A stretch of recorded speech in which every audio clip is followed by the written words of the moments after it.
Alright, looking back at some stuff here after watching the videos. I mean, you're doing well with that. Um, you know, you might be at a point where you go back to the original thing you were working on, or even just like take a week off from it. I think there's definitely some benefit to just taking a break from something you've just been hammering away at for a long time. Let me see.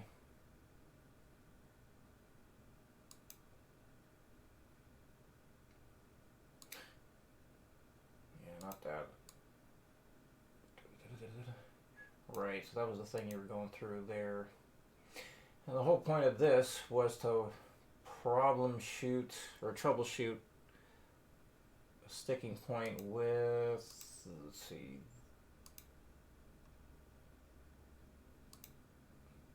really this guy, I believe. So maybe go back to the one from June 21st. And you start working on this one again. The trouble spot was really just kind of doing the ascending stuff, or a couple things like that. So maybe just go back to this, see how that goes now. Maybe it would go fine.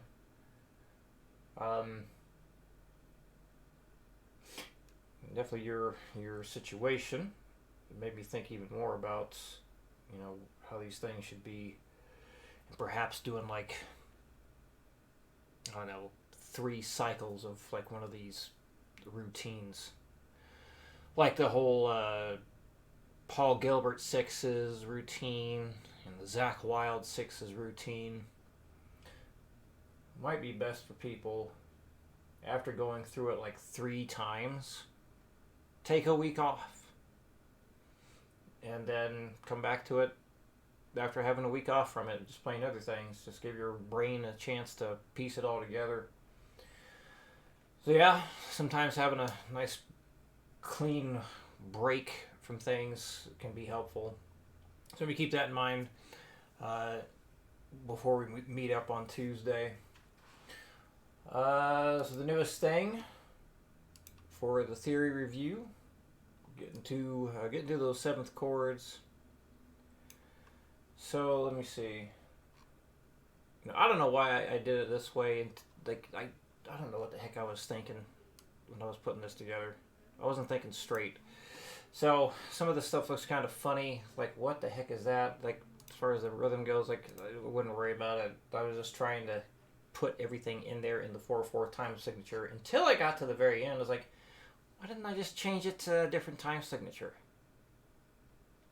Well, that's what I ended up doing at the end. But anyway, so what we got here, you have just like the other chords, like the most basic, most popular way of doing the chord, and then you got some bar chords, movable chord shapes that we've covered, and then there arpeggios that we've gone over as well. So some new things, like we haven't played that type of minor 7 chord before, but we have done this. We may not have done a D minor 7 like this, but we have done a minor 7 bar chord like that. And we got the movable shapes again. Then the arpeggios. So yeah, just run through just a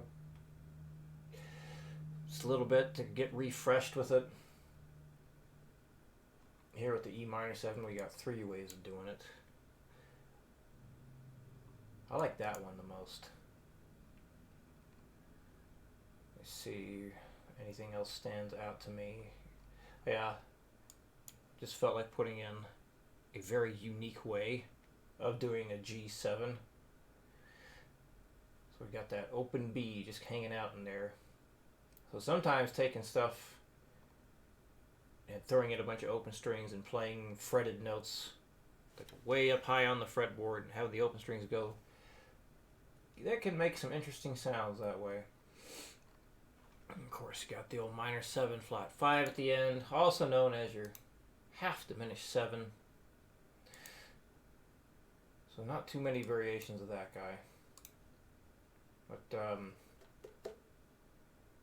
believe we also started covering the suspended, or the 7 sus2s and 7 sus4s, so definitely go through reviewing that as well if need be. Yeah, go back to June 21st. Give that thing a try again. It's been a while. You might be well primed to take that on. Yeah, see how that goes. That might help. It also might be time to just try another thing. Give yourself a nice good break there from that coil business. Or we'll try a different kind of coil. We can do 3-note coils. We can even do a 2-note thing. So, any questions, let me know. Also, like in terms of like working these things, these are very short pieces, right? Because of those short pieces, I really, things like that, like after about 10 to 15 minutes, it might be time to call it. Because if you get to a point where you're just like, if it takes like 5 minutes or more just to get an extra 5 beats per minute, I think you're better off just waiting until the next day instead of exhausting yourself mentally, doing it like that. Because there's only so much mental energy we have. So if you get to a point that, we don't want to spend 5 minutes just to get an extra 5 BPM. So just keep that in mind. Like 10 to 15 minutes for a really short piece. I think that's plenty. So let's see, where is that guy? Yeah, so that's not too long. Looking at Guitar Pro, takes 24 seconds to play it as is. So as you get going faster and faster, it's going to take less and less time. So, yeah, about 10 to 15 minutes I think is plenty enough time to get good quality practice in. Because we don't want to overdo it either. We start mentally kicking our butts too much, it can lead to diminished returns. Yes, we need to push ourselves, but we also don't need to do it a crazy amount. We need to push ourselves, but for just a little bit. Just a little bit. Alright, good luck, and I will see you online on Tuesday.